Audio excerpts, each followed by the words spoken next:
Bien, hermanos, es un gozo realmente estar con todos ustedes nuevamente para predicar la palabra del Señor.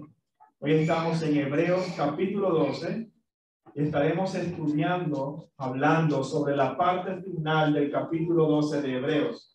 Hebreos capítulo 12, versículos del 26 al 29.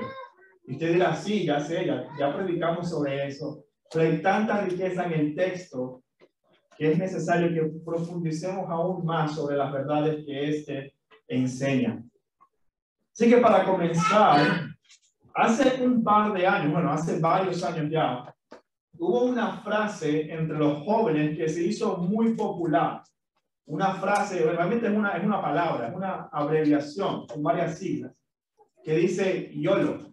No sé si usted lo ha escuchado, YOLO. Pero en inglés significa you only live once, que traducido sería solo se vive una vez. Solo se vive una vez. Y la intención de esta frase es simplemente que los jóvenes puedan aprovechar al máximo el tiempo y hacer de cada experiencia una experiencia inolvidable.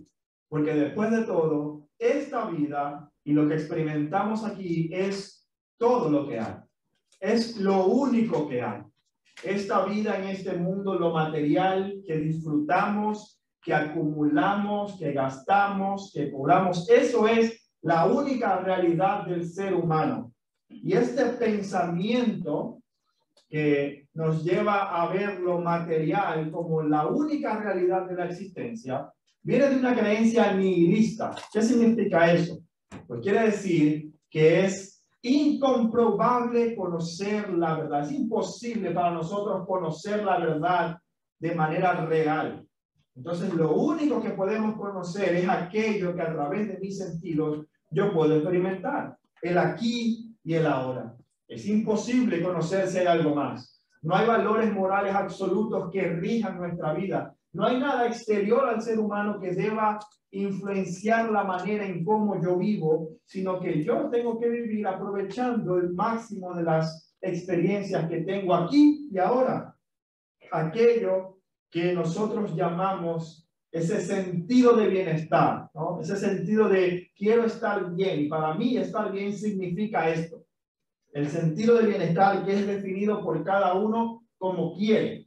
Esa es la intención detrás de esta frase, YOLO, solamente se vive una vez. Como decía el biólogo y pastor Antonio Cruz en su libro acerca de la posmodernidad, él hablaba de que al hombre posmoderno su mayor preocupación es el nivel de sus ingresos mensuales, su estado de salud y como mucho las vacaciones estivales. Es decir, cuál era la siguiente vacación que iba a tener, qué iba a hacer, dónde la iba a disfrutar, cuántas fotos iba a tomar y selfies y todas estas cosas. El hombre posmoderno, dice Antonio Cruz, sin creencias puede vivir, pero sin dinero no. Sin creencias puede vivir, pero sin dinero no. Lo material y lo visible, aquello que puedo tocar, es la realidad última de mi experiencia. Y todo lo demás es completamente incomprobable. Es imposible para mí conocerlo. Lo que más valoramos es el bienestar presente, la seguridad presente y el placer presente. Todo lo futuro simplemente es incierto y no tiene sentido que pensemos en esas cosas. La pregunta es eso cierto? ¿Es esta manera de pensar tan común en nuestros días cierto? ¿YOLO? ¿En verdad solo se vive una vez? Bueno, la respuesta corta en un sentido es sí. En esta tierra física solo pasamos una vez. Nosotros no creemos en la reencarnación. La Biblia no habla acerca de eso. Evidentemente, nuestro paso por esta tierra solamente ocurre una vez en nuestras vidas. Pero cuando acaba ese paso por esta tierra, ¿acaso acaba nuestra existencia también? ¿Acaba nuestro ser? ¿Es esta tierra la única oportunidad que tenemos de disfrutar, de deleitarnos, de encontrar la felicidad y de conocer lo que verdaderamente significa estar vivo? Si la respuesta es sí, entonces ¿a dónde vamos cuando ese bienestar por el que tanto trabajamos se ve trastocado por, digamos, una pandemia mundial. Si solamente se vive una vez y esta vida es la única seguridad que vas a tener, ¿a dónde vamos cuando esa seguridad es arrebatada por una dictadura política, por ejemplo? O cuando una crisis económica hace que te echen del trabajo. O cuando una enfermedad terminal te recuerda lo frágil que es la vida. ¿A dónde vamos? Si esta vida es todo lo que hay, entonces ¿a dónde voy yo cuando no me queda esperanza más en esta tierra? En cierto sentido, nosotros vivimos como si estuviéramos haciendo castillos en la arena. Yo no sé si usted ha ido a la playa. Bueno, sí, sé que ha ido a la playa. Pero no sé si cuando ha ido a la playa ha hecho un castillo en la arena. Algunos sí, probablemente otros no. Pero cuando usted hace un castillo en la arena, usted se puede esforzar y puede hacer de todo, pero tiene que hacerlo rápido porque sabe que cuando la marea crece, viene la ola, ¿y qué va a ocurrir con su castillo? No importa cuán bonito sea, no importa cuánto trabajo usted haya pasado o invertido haciendo ese castillo, ¿qué va a pasar cuando venga la ola? Se va a derrumbar. Y nosotros en un sentido, el ser humano en un sentido está trabajando todos los días de su vida construyendo castillos de arena y rogando que no venga una ola y que derrumbe todo aquello que hemos hecho. Estamos construyendo un reino propio con la esperanza de que nada afecte esa seguridad presente de la que quiero disfrutar.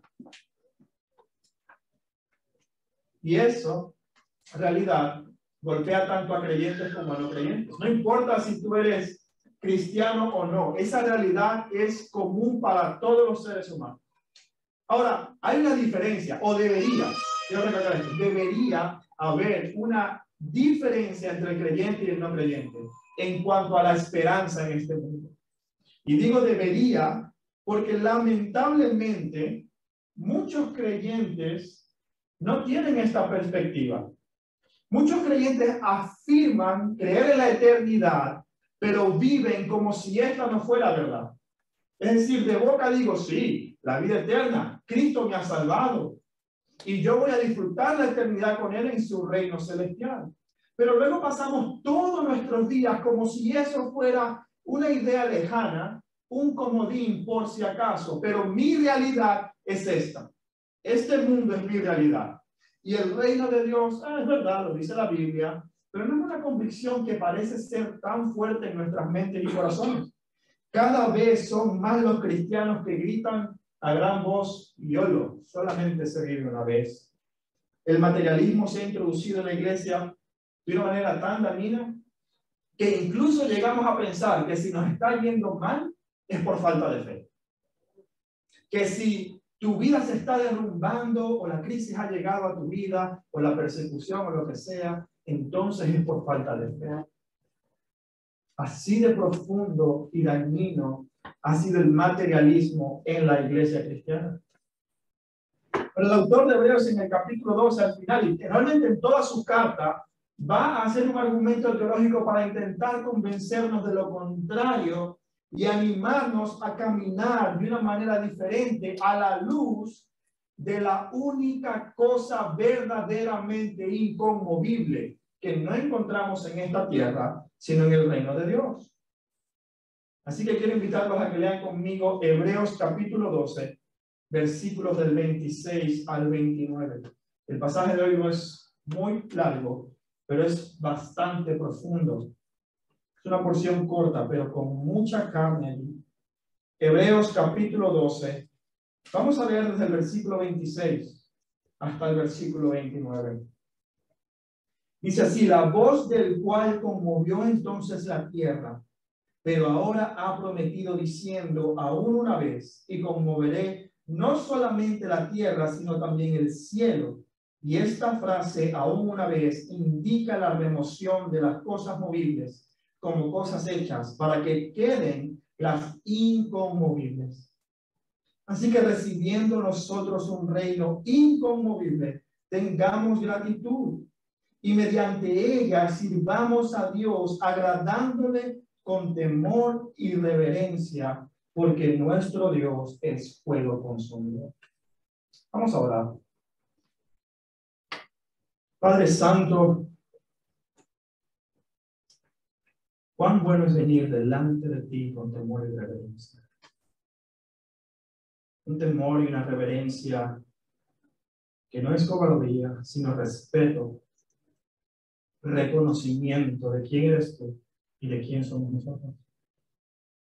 Un reconocimiento de lo que tú has hecho y un reconocimiento de lo que nosotros hemos recibido. Padre, cuán bueno es contar con este reino como vida.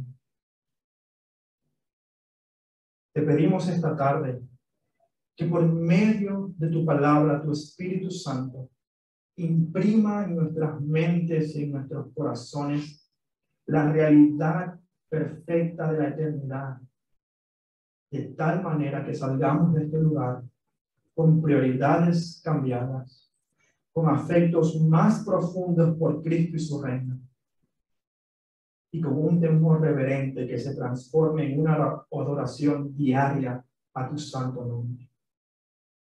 Que tu reino inconmovible sea una realidad tan grande en nuestras mentes que vivamos a la luz de él, que vivamos por fe y no por vista, como dice tu palabra, para que viviendo por fe tú seas exaltado por medio de nuestras vidas.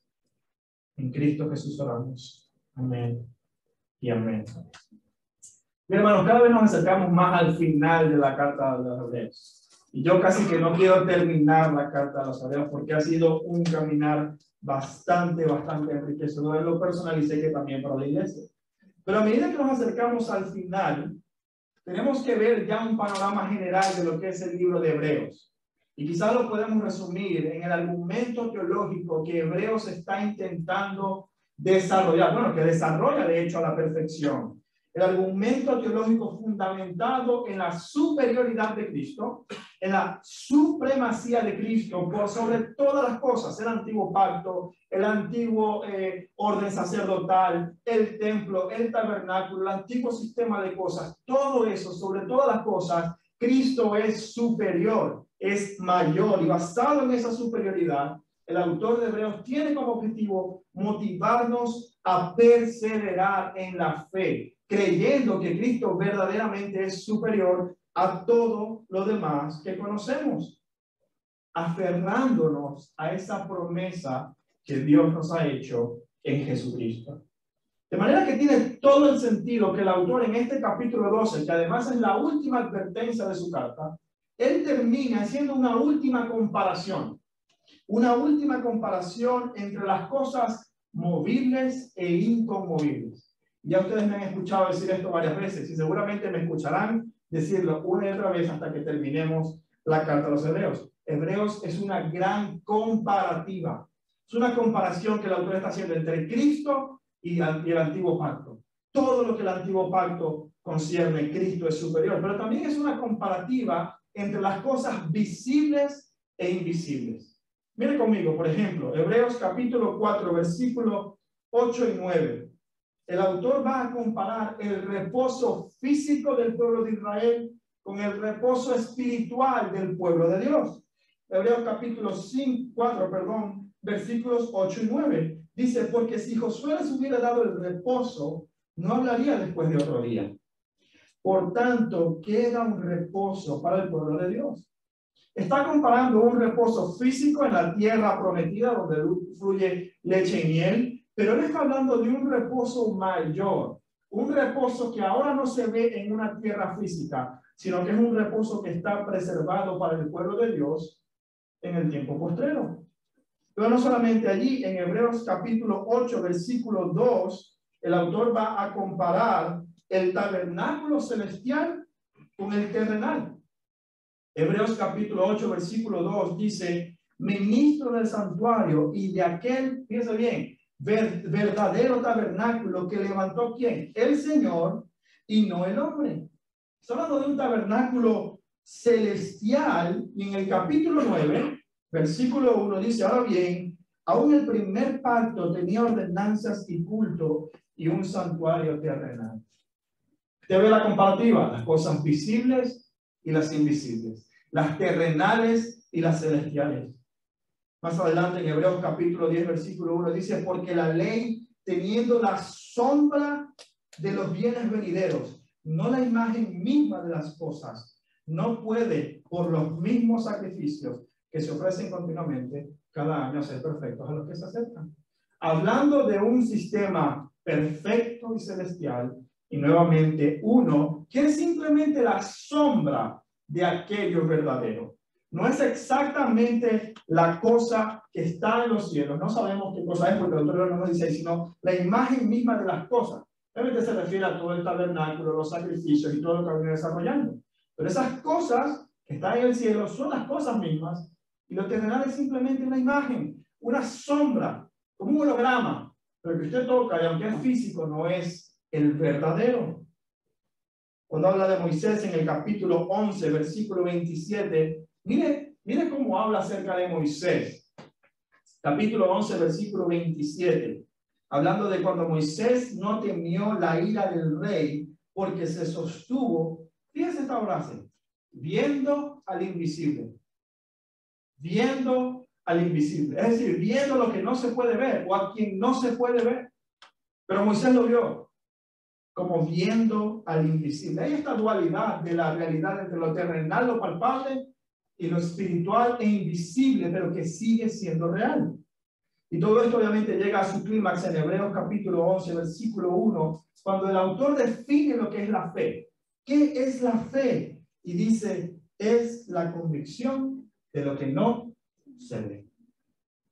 De modo que Hebreos hace una comparación entre Cristo y todos los elementos del antiguo pacto, sí. Pero al mismo tiempo eso lo lleva a comparar dos cosas. Las visibles y terrenales y físicas con las celestiales, invisibles y eternas. Esta dualidad de la existencia existen al mismo tiempo. Ambas son reales. Ambas coexisten en un mismo tiempo, solapándose una sobre otra, cohabitando la una sobre la otra. El reino terrenal en el que estamos y el reino invisible, el reinado de Cristo, que es una realidad mucho más cierta aún, pero que es invisible a nuestros ojos, que nosotros no podemos percibir ahora mismo. Y el autor, una vez más, va a dar una advertencia a sus hermanos, comparando estas dos cosas, para que no se queden solamente con lo visible, ni pongan su esperanza en lo visible, sino en aquello que permanece para siempre, aquello que es inconmovible. Como dice David Burke en su comentario acerca del libro de Hebreos, él dice, con todas estas referencias que el autor de Hebreos quiere hacer, lo que está haciendo es recordando al creyente que pertenece a dos mundos a la vez. Nosotros los creyentes pertenecemos a dos realidades al mismo tiempo. Una realidad terrenal y una realidad espiritual. Y no es que nos dividimos, estamos al mismo tiempo habitando en las dos. El primero, dice David, tiene una existencia temporal. Mientras dura, es real, pero no durará para siempre. El otro es una realidad eterna que existía antes de la realidad temporal y existirá después de su desaparición. Todo lo que tiene que ver con la realidad creada, temporal, terrenal y movible va a desaparecer y entonces perdurará solo lo definitivo, lo eterno, lo celestial, lo inamovible. Ahora, ¿cuál es esa realidad inamovible? ¿Cuál es esa realidad espiritual, certera, eterna, de la que el autor de Hebreos nos habla? A la que él llama el reino inconmovible. ¿A qué se refiere eso? Pues si usted es un lector ávido de las Escrituras, si usted ha estado estudiando la Biblia por un tiempo, usted seguramente habrá notado que alrededor de toda la Escritura, a lo largo de toda la Escritura, hay un tema que se repite constantemente, como si fuera un hilo conductor que va uniendo todas las cosas, y es el reino de Dios. Cuando usted ve Génesis capítulo 1, vemos que Dios creó, y todo el relato de Génesis, Dios creó al ser humano a su imagen y semejanza para que el ser humano reinara en nombre de Dios, reflejando la gloria de Dios, extendiendo lo que Dios había hecho en el Edén, pero replicándolo y extendiendo ese reino al resto de la tierra. Por eso él decía, multiplicaos, fructificar la tierra, como hemos aprendido en el Instituto Bíblico, Dios nos había dado un trabajo incluso antes de la caída. El trabajo es una misión porque viene antes de la caída y es algo que Dios nos mandó a hacer. ¿Y qué era? Extender su reino reflejando su gloria. Nosotros como co-reyes de Dios. Si usted ve el pacto con Abraham, la promesa hecha a Abraham, Dios les dice que va a hacer de él una nación grande y les llevará a una tierra que será su reino en esta tierra. Pasando por todos los profetas, todo el Antiguo Testamento, llegando al Nuevo Testamento, Marcos capítulo 1, versículo 15, el Señor Jesucristo dice, el tiempo se ha cumplido y el reino de Dios se ha acercado. Arrepentidos y creed en el Evangelio. Y por último llegamos a Apocalipsis capítulo 21 y 22, donde el apóstol Juan nos describe la ciudad celestial. Aquella ciudad que va a ser perfecta, gloriosa, la representación de su reino visible, eterno para siempre, donde no habrá llanto, no habrá deudas, no habrá pecado, no habrá desilusión, no habrá absolutamente nada, porque la perfección estará allí. Ese es el reino de Dios. Comenzamos con Dios creando y estableciendo su reino en la tierra y terminamos en la Biblia con Dios consumando su reino y estableciéndolo para siempre, sin que el pecado pueda afectarlo más. El reino de Dios es un hilo conductor, uno de los tantos que vemos en la Biblia. Ahora, para los judíos, para nosotros que tenemos la revelación completa, tenemos una perspectiva del reino de Dios diferente a la que un judío tiene. Cuando usted habla con un judío, él va a hablar de un reino de Dios, sí, pero un reino político, económico y social. Después de todo, la promesa que Dios había hecho a su pueblo era un reino terrenal. Ellos tenían que ser una nación de reyes y sacerdotes en esta tierra. Cuando las naciones vieran a Israel, ¿qué tenían que ver? ¿Qué decía el Señor? Para que sepan que hay Dios en Israel. Para que sepan que yo gobierno sobre esta nación. Para que sepan que yo soy el Dios verdadero y que este es mi reino. Mi presencia está en este lugar. El pueblo de Israel heredó la tierra prometida como esa promesa física del reino de Dios, entrando a un lugar donde debían seguir reflejando la gloria de Dios. ¿Pero qué ocurrió? El pecado de Israel, alejándose de su Dios, trajo juicio sobre ellos y Dios los desechó. Dios sacó a Israel de la tierra, trayendo juicio con otras naciones, y los llevó a esclavitud. Una esclavitud a la que ellos primero se habían sometido por el pecado.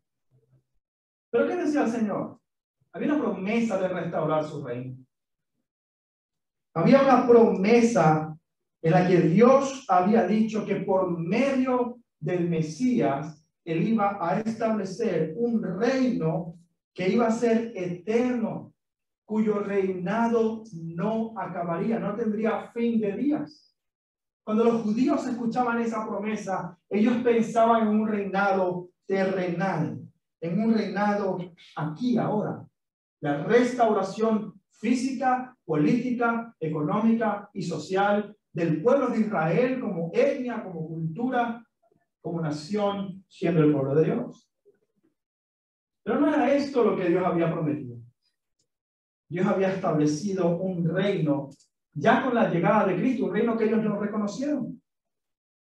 Juan el Bautista en Mateo capítulo 3, versículos 2 y 3 dice, arrepentíos porque el reino de los cielos se ha acercado. Y fíjense lo que dice, el reino de los cielos se ha acercado. Y hablando de Jesús dice, pues este es aquel de quien habló el profeta Isaías. ¿Cómo sabemos que el reino de Dios ya ha llegado a la tierra? Porque llegó el rey, llegó el Mesías. Jesucristo vino. La llegada de Jesús inauguró la restauración del reino de Dios aquí en la tierra. Y al igual que el autor de Hebreos, que nos enseña que ese reino de Dios es tanto presente como futuro, toda la Biblia, todo el Nuevo Testamento nos va a decir que el reino de Dios es tanto presente como futuro. Es decir, algo que los teólogos llaman el ya, pero todavía no. Ya, pero todavía no. Es una realidad difícil, porque ya Cristo es soberano.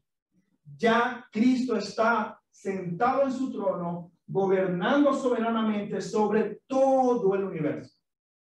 Pero todavía no es un reino visible a toda la humanidad. Pero todavía no es un reino reconocido por toda la humanidad. Ese es el ya, pero todavía no. Pero no va a ser así para siempre. Ese ya y todavía no van a desaparecer para ser un ya y para siempre. Filipenses capítulo 2, versículo del 10 al 11 dice, es Pablo hablando acerca de Cristo, dice, para que en el nombre de Jesús se doble toda rodilla de los que están en los cielos y en la tierra y debajo de la tierra, y toda lengua confiese que Jesucristo es el Señor, para la gloria de Dios Padre. John Piper acerca de este versículo, me encanta su comentario acerca de este versículo, porque John Piper dice que la humanidad se está acercando a un momento en su historia en el que toda rodilla, voluntaria o involuntariamente, se doblará delante del Rey. No es que yo sea ateo, tus rodillas no van a aguantar cuando veas al Rey. No es que yo nunca escuché, tus rodillas no van a aguantar al ver la majestad del Rey Supremo delante de ti con toda autoridad y con todo poder. Toda rodilla se va a doblar. En algún momento de la historia Dios hará esto. Y bien sea por adoración o por humillación, tus rodillas se doblarán. En adoración o en humillación verás al Rey y no te quedará más cosa que exclamar que decir, Rey, Rey. Este reino es eterno. Ese reino no pasará. Ese reino es incorruptible. Y esa es la esperanza del creyente. Esa es la esperanza del creyente. Primera de Pedro, capítulo 1, versículo 3. Mire cómo describe el apóstol Pedro este reino. Bendito el Dios y Padre de nuestro Señor Jesucristo, que según su grande misericordia nos hizo renacer, escucha bien, para una esperanza viva por la resurrección de Jesucristo de los muertos. Y mire cómo continúa. A una herencia. ¿Cuál es esa herencia? El reino de Dios. A una herencia. ¿Y cómo describe la herencia? Incorruptible, incontaminada e inmarcesible, reservada para vosotros en los cielos. Es decir, es una herencia que no es otra cosa que el reino de Dios. Es una herencia que no puede ser contaminada por el pecado. No va a haber corrupción, no va a haber egoísmo, no va a haber idolatría, no va a haber lujuria, no va a haber mentira que pueda corromper ese reino. Pero al mismo tiempo es inmarcesible. El tiempo no va a marchitar ese reino. No importa cuántos años pasen, ese reino va a permanecer para siempre. ¿Usted está consciente de la eternidad? ¿Está consciente de que lo que tiene en esta vida son 80 años, pero que eso representa ni un 1% de su verdadera existencia? ¿O vivimos como si este 1% fuese el 100% de mi vida? Y esto es precisamente lo que el autor de Hebreos nos está diciendo hoy en los versículos 26 y 27. Nos habla de la transitoriedad de este mundo. Nos habla de lo pasajero, de lo temporal, de lo efímero que es la existencia visible que ahora experimentamos. Mira el versículo 26 y 27 nuevamente. El autor de Hebreos dice, la voz del cual, hablando de Dios, conmovió entonces la tierra, pero ahora ha prometido diciendo aún una vez, y conmoveré no solamente el cielo, sino también la tierra. No solamente la tierra, sino también el cielo. Y la frase aún una vez indica la remoción de las cosas movibles como cosas hechas para que queden las inconmovibles. Ahora, ¿qué está haciendo el autor? Cuando habla del versículo 26 y 27, lo que está haciendo es citando a Ageo, capítulo 2, versículo 6, y tiene en mente la remoción de todas las cosas como en el Sinaí. No sé si usted se acuerda de la predicación pasada, pero hablamos acerca del monte Sinaí, cuando Dios descendió con su presencia delante de Moisés para establecer su pacto con el pueblo de Israel. Y fíjense cómo describe Éxodo 19:18 este encuentro. Dios descendiendo sobre el monte. Dice, todo el monte Sinaí humeaba, porque Jehová había descendido sobre él en fuego, y el humo subía como el humo de un horno, y todo el monte se estremecía en gran manera. El sonido de bocina iba aumentando en extremo. Moisés hablaba y Dios le respondía con voz tronante. Yo no sé si usted ha visto, no lo haga ahora, presta atención, no lo haga ahora, pero cuando vaya a su casa, busque en YouTube Volcán de la Palma. Y le va a salir un video en vivo, que están grabando en vivo todo lo que ocurre 24 horas sin parar del volcán. Y usted puede ver ese monte inmenso, humeando, escupiendo lava, arrasando todo a su paso. Creo que no lo haga ahora, presta atención, no busque su teléfono todavía, hágalo cuando esté en casa, pero cuando lo haga, piense en este texto en Éxodo. Piense en lo que experimentó el pueblo de Israel. Imagínese usted estar frente a ese monte y ese monte estremeciéndose en humo y en fuego porque la presencia de Dios estaba allí. Y cuando Dios hablaba, ese monte temblaba. Esa es la imagen que el autor de Hebreos quiere que tengamos en mente, porque si Dios con una palabra estremeció un monte, Él prometió que con otra palabra removerá no solamente ese monte y la tierra, sino también el cielo. Todo, absolutamente todo, será conmovido por el Señor para quitar lo que es movible y presente, para dejarlo verdadero y lo eterno. Eso es lo que Dios va a hacer. Ese es el momento en la historia al que nos acercamos. Esa es la cuenta regresiva más grande de la humanidad. No son las elecciones, no es el nuevo año, no es tu próximo cumpleaños. La cuenta regresiva más grande en tu vida es ese tiempo en el que el Señor va a remover todo y dejará solamente lo espiritual. Estos versículos citan a Ageo capítulo 2, versículos 6 y 7. Fíjense lo que dice, porque así dice Jehová de los ejércitos, de aquí a poco yo haré temblar los cielos y la tierra. De aquí a un poquito de tiempo yo haré temblar el cielo y la tierra con voz, y el mar y la tierra seca, y haré temblar a todas las naciones, y vendrá, fíjense quién vendrá, el deseado de las naciones. ¿Quién es el deseado de las naciones? El Rey eterno, Jesucristo. Y llenaré de gloria esta casa, ha dicho Jehová de los ejércitos. La cuenta regresiva de la humanidad es cuando Dios remueva todas las cosas que nosotros conocemos y quedan solamente las inconmovibles. En el contexto de este pasaje en Ageo, los gentiles reinaban en la tierra. Israel estaba intentando reconstruirse como nación después del cautiverio. Si no conoce la historia, veo una prédica de nuestro hermano Igor el año pasado, creo que fue, o principios de año, acerca de cómo edificar la casa.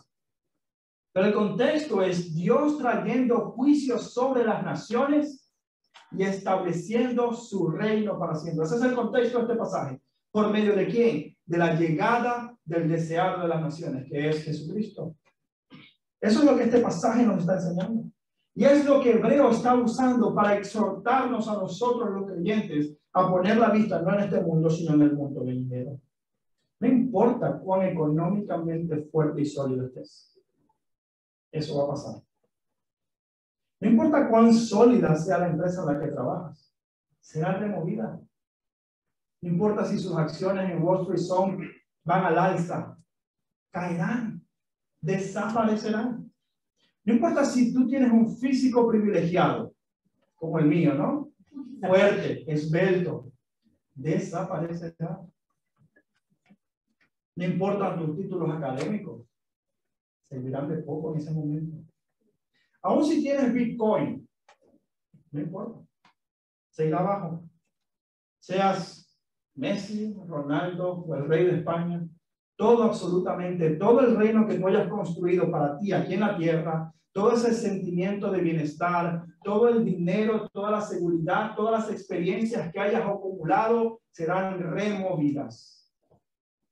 Todo, absolutamente todo. ¿Cómo va a hacer Dios esto? ¿Cómo va a remover Dios todas las cosas? Lo va a hacer por medio de su juicio. Dios va a enjuiciar a las naciones para acabar con el reino de las naciones y establecer un reino perfecto que es Dios. Es lo que dice Ageo, pero también es lo que dice Apocalipsis capítulo 20, versículo 11. Fíjense, Apocalipsis capítulo 20, versículo 11. Esta es la cuenta regresiva y llegamos, tenemos un vistazo de lo que ocurrirá en aquel día. ¿Y qué dice? Y vi un gran trono blanco. Y vi un gran trono blanco. Y al que estaba sentado en él, delante del cual, presta atención a esta frase. Fíjense, delante del que está sentado en el trono blanco, ¿qué ocurrió?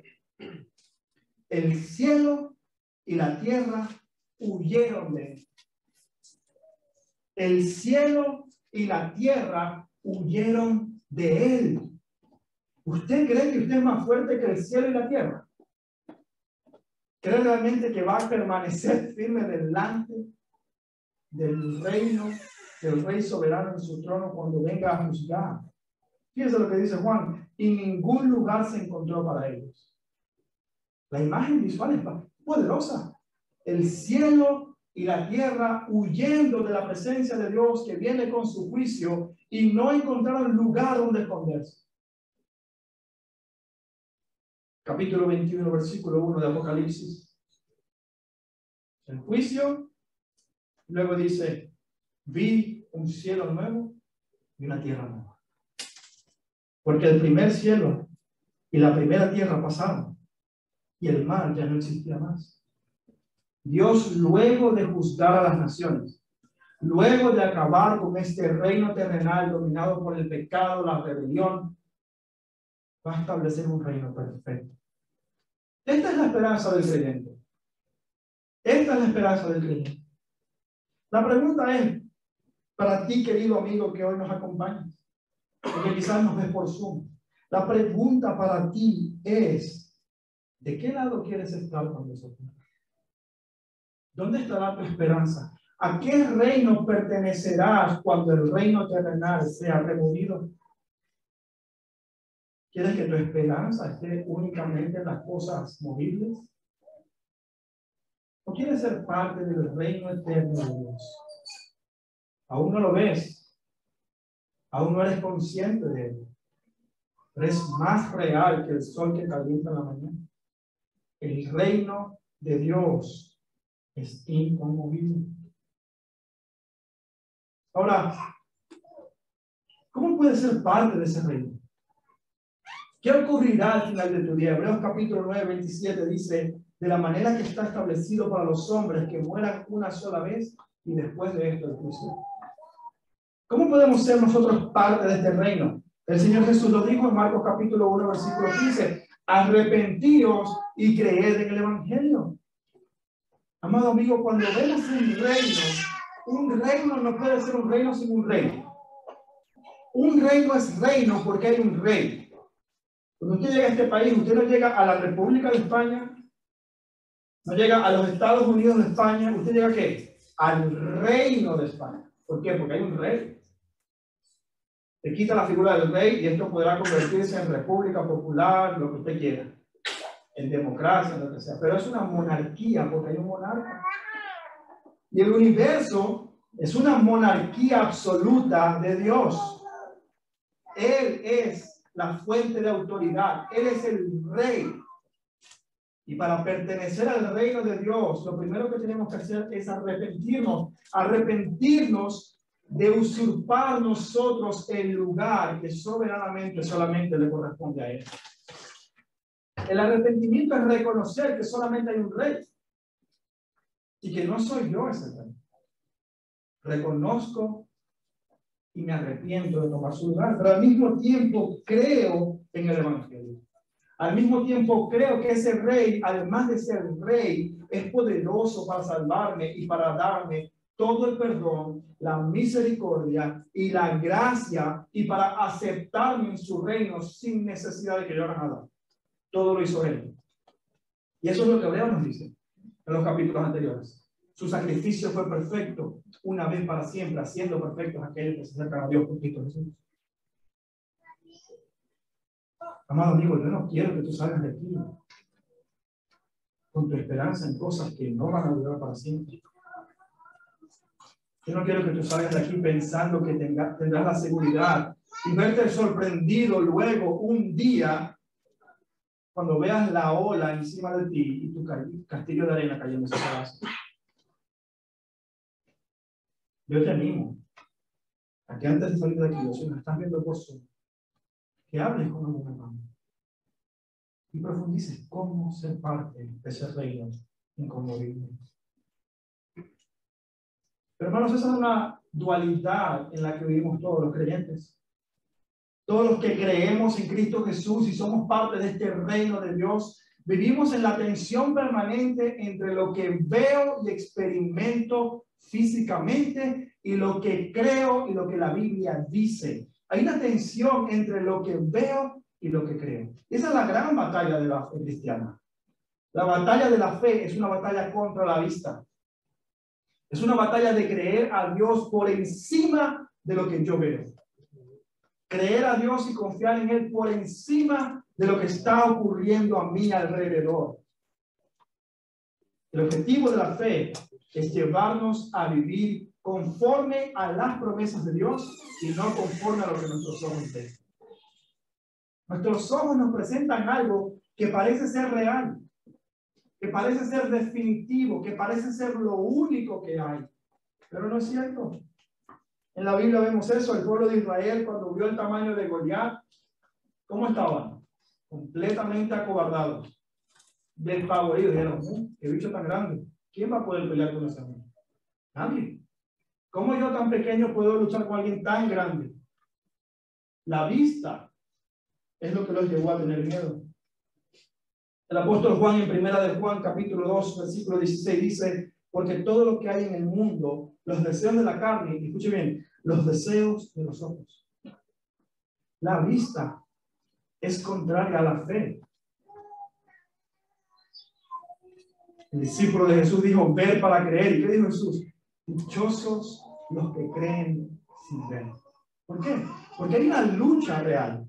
Hay una tensión entre lo que yo veo y lo que creo. El ser humano es estimulado por la vista. Si el ser humano fuese más estimulado por la vista que por el oído, entonces no habría tantas tentaciones visuales. Pero ¿por qué la tentación es visual? ¿Por qué el producto tiene que ser atractivo, llamativo? ¿Qué pasó con Adán y Eva cuando la serpiente lo tentó? Y vio Eva que el fruto era bueno para comer. Se vio apetecible, estaba madurito, le habían echado un poquitico de agua como en la frutería para que se viera fresco. Se va a la frutería y ¿qué hace? Le echan agua, recién sacado. Tiene como 5 horas en el camión esa manzana, pero se ve fresca. Hay una lucha entre lo que yo veo y lo que yo creo. Por eso el apóstol Pablo va a decir en 2 de Corintios capítulo 5, del 7 al 9, que el creyente anda por fe y no por vista. Andamos por fe y no por vista. Luis Berkov fue un teólogo hablando acerca de Abraham. Mira lo que él comenta acerca de Abraham. La promesa de Dios está en el primer plano en la vida de Abraham. La promesa de Dios está en el primer plano en la vida de Abraham. ¿Y cuál es el objetivo de la fe? Llevarnos a vivir por las promesas de Dios. La promesa de Dios está en el primer plano. Y en el caso de Abraham, está designado para presentar la idea de que la respuesta adecuada a esa promesa es la fe. ¿Cuál es la respuesta adecuada a las promesas de Dios? Creer en ellas. Fe. Fe. Toda la vida de Noé fue determinada por su confianza y sus promesas. Mira Noé, prácticamente en medio del desierto. Mira, construye un arca gigante porque va a venir un diluvio. La gente casi que ni conocía lo que era la lluvia. ¿Qué veía Noé? Sequía. Sequía. ¿Y qué le había dicho Dios? ay, yo voy a hacer llover. Noé no se guió por lo que él vio, se guió por lo que Dios dijo. Una tensión entre lo que veo y lo que creo. Pero en el caso de Abraham, es él el que se nos presenta como un creyente típico que se encomienda a Dios con una confianza libre de oscilaciones y de cambios en las promesas de Dios. La vida cristiana no es lo que vemos, es lo que esperamos. La vida cristiana no es lo que vemos, es lo que esperamos.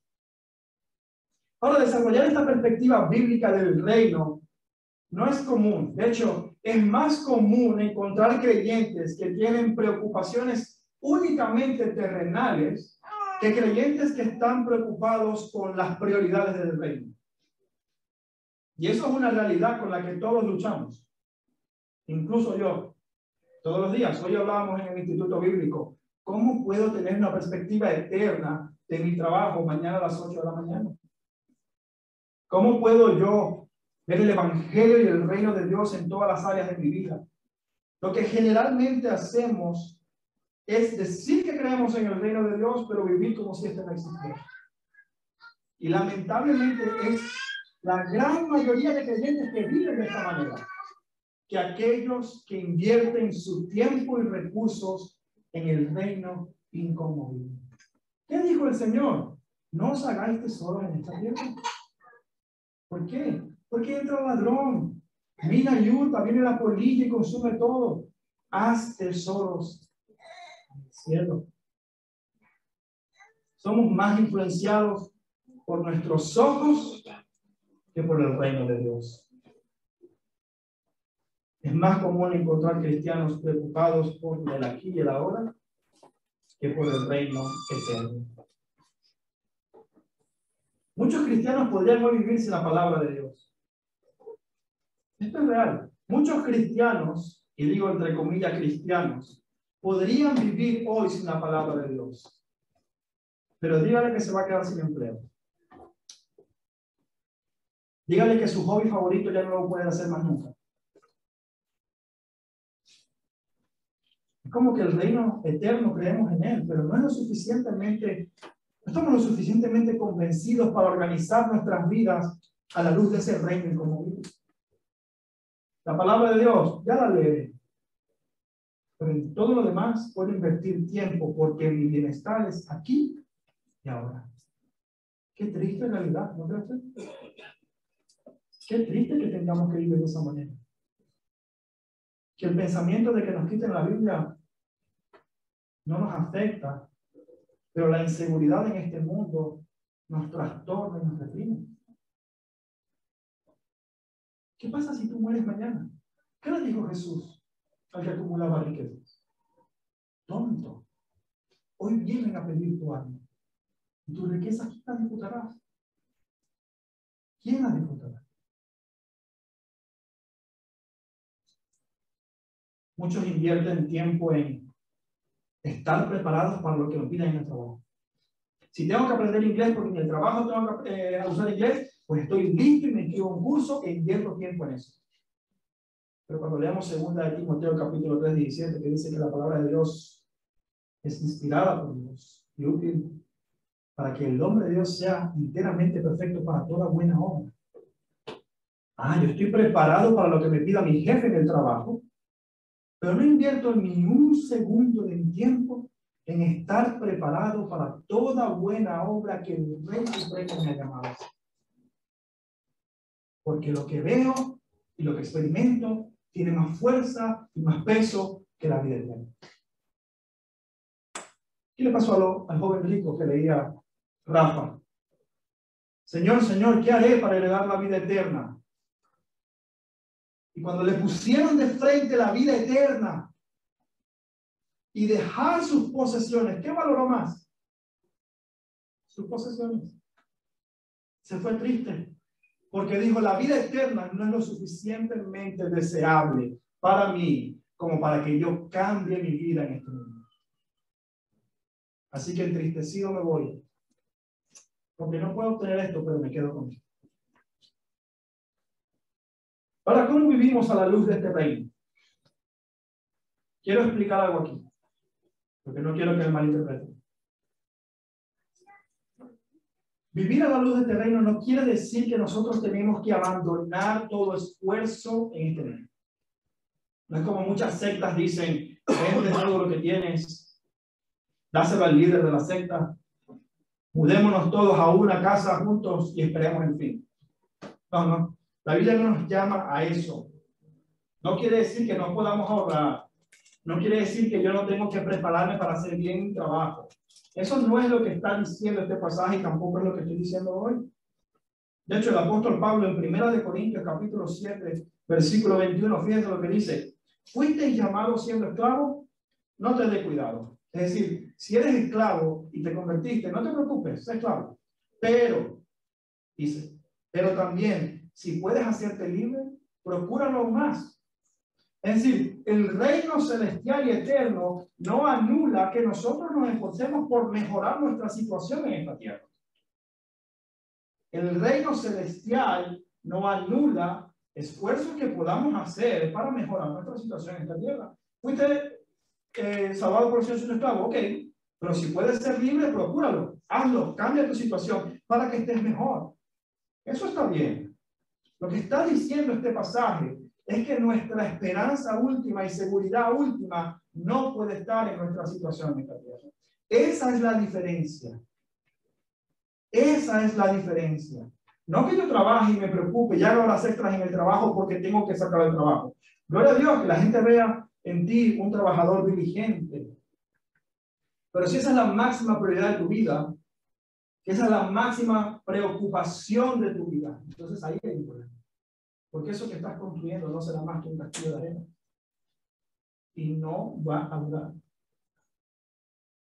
Aquí esta ilustración es nuevamente muy importante.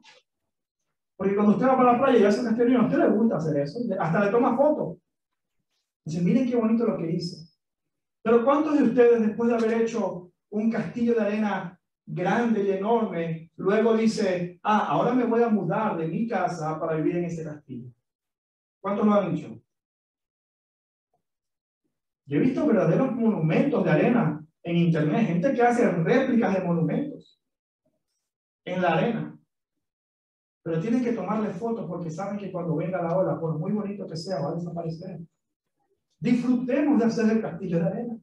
Disfrutemos, esforcémonos de hacerlo, pero no seamos insensatos en mudarnos allí, como si nuestro verdadero hogar fuese en esta tierra, como si nosotros tuviéramos en esta vida, en esta tierra, la máxima expresión de nuestra existencia. No es así. Colosenses capítulo 3 dice que cuando Cristo, vuestra vida, sea manifestado, vosotros también seréis manifestados. Cristo es nuestra vida. Nuestra vida está escondida en Dios, porque Él la va a revelar en su reino eterno cuando remueva todas las cosas. Así que, ¿cómo podemos vivir? Pues en primer lugar tenemos que hacerlo por fe. La fe es central en la carta de Hebreos por la sencilla razón de que la fe es la que nos va a llevar a abrazar las promesas invisibles de un rey invisible. Ojo, invisible, no irreal. Invisible, imperceptible a los humanos. Pero no quiere decir que no sea real. La fe, el autor de Hebreos exhorta a sus lectores a una actitud de fe que los va a capacitar de pasar de lo visible a lo invisible, de lo presente a lo futuro, de lo terrenal a lo eterno, y les hará capaces de ser pacientes en medio de cualquier sufrimiento, porque saben que hay un reino inconmovible. Ahora bien, hay 4 cosas que creo que el texto nos está diciendo a la luz de esta realidad eterna de su reino. 4 maneras en las que tenemos que vivir a la luz de este reino. En primer lugar, debemos vivir agradecidos. Miren lo que dice el versículo 28. Así que nosotros, recibiendo nosotros un reino inconmovible, tengamos gratitud. Tengamos gratitud. Ahora, otras traducciones traducen este pasaje diciendo recibiendo un reino inconmovible, mantengamos la gracia. Y la verdad es que esta palabra en griego puede ser utilizado tanto para gracia como para agradecimiento. Leyendo el contexto del pasaje, lo que el autor nos está llamando a hacer es tener una actitud agradecida. En 1 Corintios capítulo 10, versículo 30, el apóstol Pablo usa esta misma palabra para decir que él participa agradecidamente de todas las cosas. De la misma manera, cuando recibimos un reino inconmovible, escuche bien, recibimos, no nos ganamos un reino inconmovible. Porque si usted se gana algo, usted no está agradecido, usted está orgulloso. Cuando usted se gana algo por su esfuerzo, usted no le dice a su jefe, hey, gracias por pagarme a final de mes. Usted le dice, hey, págame porque me lo gané. Y no me pagues para que vea cómo te demando. Porque es mi derecho. Pero cuando usted recibe algo que no tiene derecho a eso, que de hecho es inalcanzable para usted, que de hecho usted merece todo lo contrario, usted merece una condenación eterna. ¿Qué pasa cuando le dan ese regalo tan precioso del perdón de pecados? De decir, justo, ahora eres del reino de Dios. ¿Cuál es la actitud? Agradecimiento. Ya tú dejas de ver lo que te hace falta en esta tierra. Pero porque yo no tengo un coche, pero porque yo no tengo esto, porque yo no gano tanto como aquel, Señor, pero ¿por qué? ¿Por qué? Bendice, ¿dónde están mis bendiciones? Cuando usted dice, Señor, gracias. Porque de lo que no merezco me has dado todo. Hoy aprendíamos con el hermano John en el Instituto Bíblico que el cristiano en el lugar de trabajo es libre para servir. ¿Por qué? Porque en el lugar de trabajo el cristiano no va a ver quién es el mejor. ¿Por qué? Porque ya ha recibido todo de Dios, toda la satisfacción, toda la posición. Eres hijo del rey ahora. Y eso no es para estar diciendo todo me pertenece, no es para humildemente decir gracias porque me has aceptado cuando no tenías que hacerlo. El cristiano no tiene que estar buscando orgullosamente pisotear a los demás, porque siendo literalmente un gusano, pecador, ha sido exaltado a una posición de gloria en Cristo Jesús. ¿Cómo no vamos a ser agradecidos? A la luz de ese reino, agradecemos al Señor, porque el padecimiento que yo padezco ahora no es eterno. Yo puedo decir, Señor, estoy en dolor extremo. Señor, estoy sufriendo. Pero gracias porque esa no será la eternidad. Señor, estoy triste porque me falta esto. Pero gracias porque en la eternidad no habrá lágrimas, ni llanto, ni dolor. Gracias porque ya no voy a necesitar ni siquiera de luz, porque tu gloria va a alumbrar la ciudad. Usted le puede decir a Dios ahí, ¿verdad? Porque Dios va a ser la luz de la ciudad. No podemos decir gracias a eso, ¿no? Dice Alex, no, yo le digo adiós a Repsol, ¿no? Porque va buscando. Pero podemos ser agradecidos porque hemos recibido algo que no merecemos, que es completo, que es eterno, que no perecerá y que yo no tengo que estar protegiendo. Yo no tengo que estar cuidando, uy no, que se me va el reino por aquí, uy no, que cuidado que se me va esto, uy cuidado que mi finanza, que esto, que la salud. No, no, tú puedes estar tranquilo y en paz, agradecido porque Dios le ha dado todo en Cristo Jesús. Segundo lugar, vivimos agradecidos, pero en segundo lugar, fíjense lo que dice, tengamos gratitud y mediante ella sirvamos a Dios. A la luz de ese reino debemos servir al Rey. ¿En qué inviertes tu tiempo? ¿A quién sirves?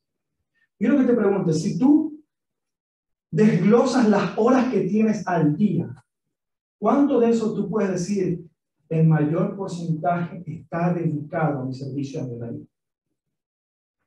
Podríamos decir eso con confianza. Y ojo, no estoy hablando de dedicarte al ministerio 100%, porque estamos aprendiendo, y lo sigo haciendo como publicidad. Vengan al Instituto Bíblico. Porque estamos aprendiendo que no hay separación entre mi vida secular y mi vida espiritual. No, es un todo. Yo sirvo a Dios aún por medio de mi trabajo. Y si usted dice, no sé cómo hacerlo, pues venga al Instituto Bíblico. Pero ¿cuánto de tu tiempo tú dirías que está invertido en el servicio al Rey que te ha dado todo? David Byrd dice, fíjense lo que dice, miren cuán severo es esto. Él dice, quien vive para los valores materiales, por mucho que se diga creyente, en el fondo es un incrédulo. Quien vive para los valores materiales, aunque diga yo soy creyente, en el fondo es un incrédulo. ¿Cuánto de tu tiempo dedicas en el servicio a tu Rey? ¿Cuánto de tu tiempo tú inviertes en tener relaciones con tus compañeros de trabajo para que cuando se presente la oportunidad tú ya hables del reino de Dios? En tercer lugar, vivimos agradecidos, vivimos sirviendo a Dios. En tercer lugar, agradando a Dios con temor y reverencia. En el versículo 28 dice, tengamos gratitud y mediante ella sirvamos a Dios. ¿Cómo? Agradándole con temor y reverencia. Mi hermana en Cristo sí, pero mi esposa. Mi hermana en Cristo y mi esposa. Estuvo de viaje la semana pasada y me tocó estar solo con el bebé. Y cuando llegó, yo estaba en mi corazón diciendo, no sé si quiero que llegue ya porque la extraño o porque estoy desesperado de solo aquí con el bebé. Pero vamos a decir que era porque la extrañaba. Así queda bien para el video.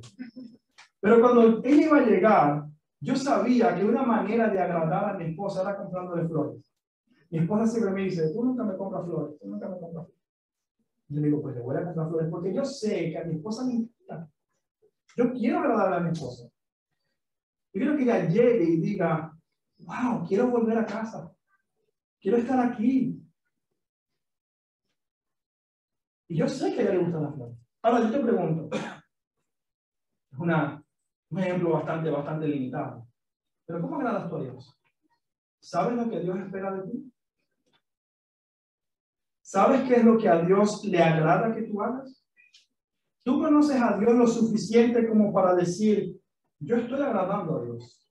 Sé lo que tengo que hacer, sé lo que tengo que no hacer, sé cómo tengo que pensar, sé cómo tengo que vivir, sé cómo tengo que caminar en este mundo transitorio para agradar a Dios. ¿Lo sabes? ¿De verdad lo sabes? Tenemos que leer la Biblia y conocer al Dios de la Escritura para saber qué espera de nosotros y cómo agradarle. No para ganar la salvación. Mire el orden. Habiendo recibido un reino inconmovible, es decir, en agradecimiento a que ya somos salvos, agrademos a Dios. Porque fuera de Cristo no podemos agradar a Dios. Empezamos a agradar a Dios cuando estamos ya salvos dentro de Cristo. No podemos hacer nada para ganarnos la aprobación de Dios. La aprobación nos es dada gratuitamente por medio de Cristo. Él agradó a Dios por sus obras. Pero nosotros lo hacemos en agradecimiento a que Él ya nos ha aceptado. La pregunta es, ¿eres acepto, pero estás caminando agradándole a Dios con temor y reverencia? ¿Estás preocupado diciendo, ¿qué espera mi Salvador? Yo no le compro flores a mi esposa para ganarme su amor. Lo hago porque ya tenemos una relación. Lo hago porque ya tenemos una relación de unidad y de intimidad. Lo mismo ocurre con el Señor. Él te acepta, pero tú caminas agradando. En última instancia, todo esto se resume a una cuarta cosa, y es una actitud de adoración. A la luz del reino inconmovible, caminamos adorando y exaltando al Dios que es fuego consumidor. Camino yo en adoración en respuesta a lo que Dios ha hecho por mí. ¿Cómo vivimos, hermanos? Mi oración como pastor, mi anhelo como pastor, es que Dios haga tan visible o haga tan fuerte la idea de la eternidad en sus mentes, que usted no pase un minuto sin preocupaciones eternas. Que usted cada día se levante diciendo, quiero agradar a mi rey, quiero estar con mi rey, quiero proclamar a mi rey. Si usted aquí tiene un buen trabajo, pero en la eternidad no tiene nada, será consumido. Pero usted puede tener aquí 80 años miserables. Pero si usted es parte del reino de Dios, cuando todo esto acabe, su verdadera vida va a comenzar. Y ese es mi anhelo para ti. Padre, gracias te damos por tu inmensa misericordia. Porque no mereciendo nada nos has dado todo. Señor, ¿cuántos de nosotros pasamos la vida sin preocupaciones eternas, sin prioridades de reino? Intentando acumular, guardar o preservar el bienestar que tenemos aquí. Pero tú en tu palabra dijiste que bienaventurado aquel que por tu causa pierde su vida. Porque aquel que intenta ganar su vida la perderá, pero el que la perdiere por tu causa la ganará. Ayúdanos a tener una conciencia de la eternidad tal que toda nuestra vida gire en torno a tu reino soberano. Que seamos agradecidos, sirviéndote, agradándote y adorándote. Porque solo tú lo mereces. Porque solo tu reino permanecerá para siempre. Que anhelemos, Señor, que nuestros afectos, nuestros anhelos y deseos sean cada vez más en las cosas externas que en las pasajeras. Que podamos conocer verdaderamente lo que significa comenzar a vivir la vida eterna, aún en este plano terrenal. En Cristo Jesús oramos. Amén. Amén.